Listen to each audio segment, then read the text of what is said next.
Hello dear student, welcome to my channel Arup study সেন্টারে তোমাদের প্রত্যেক ছাত্রছাত্রীকে স্বাগত। তো দেখো, আজ আমি তোমাদের HS 2026 semester 4 health and physical education অর্থাৎ স্বাস্থ্য ও শারীরশিক্ষা বিষয়ের তৃতীয় ও চতুর্থ অধ্যায়ের আরও 4টি গুরুত্বপূর্ণ প্রশ্নপত্রের উত্তর সহ ভিডিও আমি তোমাদের কাছে নিয়ে এসেছি। তো এগুলো তোমাদের কাছে আমি তুলে ধরছি, এগুলো তোমরা এখন থেকে ভালো করে তৈরি করে নাও, তাহলে ফাইনালে কমন পেয়ে যাবে।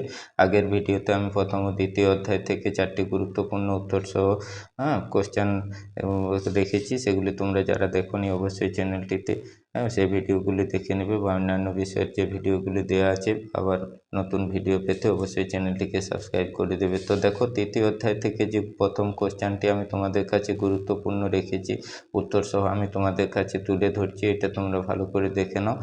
তোমাদের যে শিক্ষা সংসদ থেকে প্রশ্নমান যেভাবে সাজানো আছে সেভাবে আমি তোমাদের কাছে উত্তরগুলি তুলে ধরছি।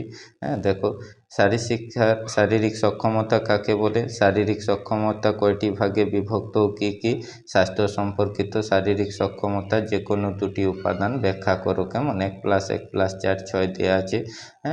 তা দেখো, প্রথমে আমি যে তোমাদের শারীরিক সক্ষমতা কাকে বলে সেই উত্তরটি দেখিয়ে দিচ্ছি, এটি তোমরা ভালো করে লিখে নাও বা স্ক্রিনশট করে নাও, তাহলে তোমরা লিখতে পেরে যাবে বা কমন পেয়ে যাবে। এখন থেকে তৈরি করে নিলে অবশ্যই তোমাদের মুখস্থ হয়ে যাবে ফাইনালের আগে। তো দেখো, পরের যে কোশ্চেনটি, শারীরিক সক্ষমতাটাকে দুটি ভাগে ভাগ করা যায় কী কী?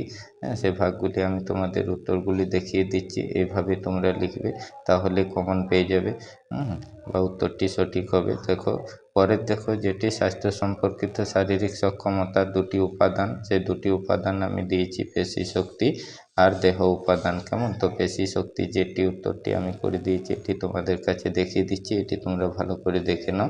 আর দ্বিতীয় উপাদান দেখো দেহ উপাদান, এটির উত্তরটি আমি তোমাদের কাছে দেখিয়ে দিচ্ছি, এটি তোমরা ভালো করে তৈরি করে নাও। কেমন? পরের দেখো, তৃতীয় অধ্যায় থেকে যে গুরুত্বপূর্ণ দ্বিতীয় কোশ্চেনটি রেখেছি, সেই কোশ্চেনটি হলো দক্ষতা সম্পর্কিত শারীরিক সক্ষমতা বলতে কি বুঝো? দক্ষতা সম্পর্কিত শারীরিক সক্ষমতার উপাদানগুলির নাম লেখো। আর ক্ষিপ্রতা বলতে কি বুঝো? 1+2+3 করা আছে, প্রশ্নমান 6 তোমাদের। তো দেখো, প্রথম যে দক্ষতা সম্পর্কিত শারীরিক সক্ষমতা বলতে কি বুঝো, এই উত্তরটি তোমরা এইভাবে লিখবে, আমি করে দিয়েছি, এটি তোমরা ভালো করে দেখে লিখে নাও বা স্ক্রিনশট করে তৈরি করে নাও। কেমন? পরে দেখো, উপাদানগুলির নাম লেখো। গতি, ক্ষিপ্রতা, ক্ষমতা, সমন্বয় সাধন, ভারসাম্য, প্রতিক্রিয়া। এটি লিখবে তোমরা উপাদানগুলির নাম, তাহলে 2 পেয়ে যাবে। পরে দেখো, যে দক্ষতা সম্পর্কিত শারীরিক সক্ষমতার উপাদানগুলির নাম লেখো, ওগুলি আমি তোমাদের দেখিয়ে দিলাম এখানে 6টি। পরের দেখো, ক্ষিপ্রতা বলতে কি বুঝো, 3 নাম্বার আছে।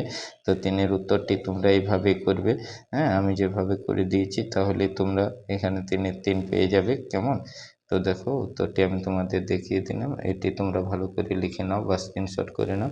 এবার দেখো, যে চতুর্থ অধ্যায় থেকে যে গুরুত্বপূর্ণ প্রথম কোশ্চেনটি আছে, সেটি দেখো। কম পরিশ্রমজনিত রোগ বলতে কি বুঝো? 7টি হাইপোকাইনেটিক রোগের নাম লেখো। হাইপোকাইনেটিক রোগের কারণগুলি বর্ণনা করো। 1+2+3 করা আছে। সংসদের প্রশ্নমান অনুযায়ী আমি উত্তরগুলি তোমাদের কাছে সেইভাবেই তুলে ধরছি। কম পরিশ্রমজনিত রোগ বলতে কি বুঝো? তো সংজ্ঞাটি দেখো এখানে করে দিয়েছি, এটি তোমরা ভালো করে লিখে নাও। পরে দেখো, 7টি হাইপোকাইনেটিক রোগের নাম। কয়েক ধরনের ক্যান্সার, স্থূলতা, ডায়াবেটিস, অস্টিওপোরোসিস, তারপর মানসিক অবসাদ, উচ্চ রক্তচাপ, হৃদরোগ। এগুলি তোমরা হাইপোকাইনেটিক রোগের নাম লিখবে, তাহলে 2 পেয়ে যাবে। পরে দেখবো, হাইপোকাইনেটিক রোগের যে কারণগুলি, সে কারণগুলির উত্তরও আমি করে দিয়েছি, এগুলি তোমরা এইভাবে সাজিয়ে উত্তরগুলি লিখে দিলে, তাহলে অবশ্যই 6 তোমরা উত্তর করতে পারবে, এবং এই কোশ্চেনে যে উত্তরগুলি সঠিক হবে তোমাদের লেখাটি, তাহলে তোমরা এখানে 6 পেয়ে যাবে। কেমন? পরের দেখো, যে গুরুত্বপূর্ণ কোশ্চেন, এটি পরীক্ষায় অবশ্যই আসবে। চতুর্থ অধ্যায় তৃতীয় কোশ্চেন দেখো। মেধাধিক্য বলতে কি বুঝো? কখন কোন মহিলা ও পুরুষদের স্থূলকায় বলা যাবে? মেধাধিক্যের কারণগুলি বর্ণনা করো। খুব ইম্পর্ট্যান্ট কোশ্চেন, এটি আমি তোমাদের উত্তর সহ করে দিয়েছি, এটি তোমরা ভালো করে এখন থেকে তৈরি করে নাও, অবশ্যই পরীক্ষায় কমন পেয়ে যাবে। তো দেখো, প্রথম মেধাধিক্য বলতে কি বুঝো, উত্তরটি আমি তোমাদের কাছে দেখিয়ে দিচ্ছি, এটি তোমরা ভালো করে খাতায় লিখে নাও বা স্ক্রিনশট করে লিখে নেবে। স্ক্রিনশট করে নাও, পরে লিখে নেবে, তাহলে তৈরি করতে পারলে তোমরা অবশ্যই পরীক্ষায় এখানে 6 পেয়ে যাবে। কেমন? পরের দেখো যেটি কখন কোন মহিলা ও পুরুষ টেস্ট উল্কায় বলা যাবে, সেই উত্তরটি দেখো এভাবে আমি প্যারা চেঞ্জ করে দিয়েছি।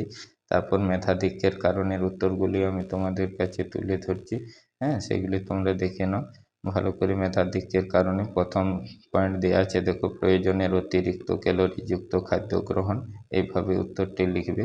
দ্বিতীয় পয়েন্ট দেখো আমি তোমাদের দেখিয়ে দিচ্ছি এখানে, হরমোনের অভাব, উত্তরটি এইভাবে লিখবে। তৃতীয় হচ্ছে শরীরচর্চার প্রতি অবহেলা। কেমন? তো এই 4টি কোশ্চেন আমি তৃতীয় এবং চতুর্থ অধ্যায় থেকে তোমাদের কাছে তুলে ধরলাম। আরও পরবর্তী গুরুত্বপূর্ণ ভিডিও আমি তোমাদের পঞ্চম ষষ্ঠ অধ্যায় থেকে তুলে ধরবো। তো তোমরা চ্যানেলটিকে সাবস্ক্রাইব করে দাও। ভিডিওটি ভালো লেগে থাকলে অবশ্যই ভিডিওটিতে একটি লাইক দিয়ে বন্ধুদের মধ্যে শেয়ার করে দেবে। কেমন?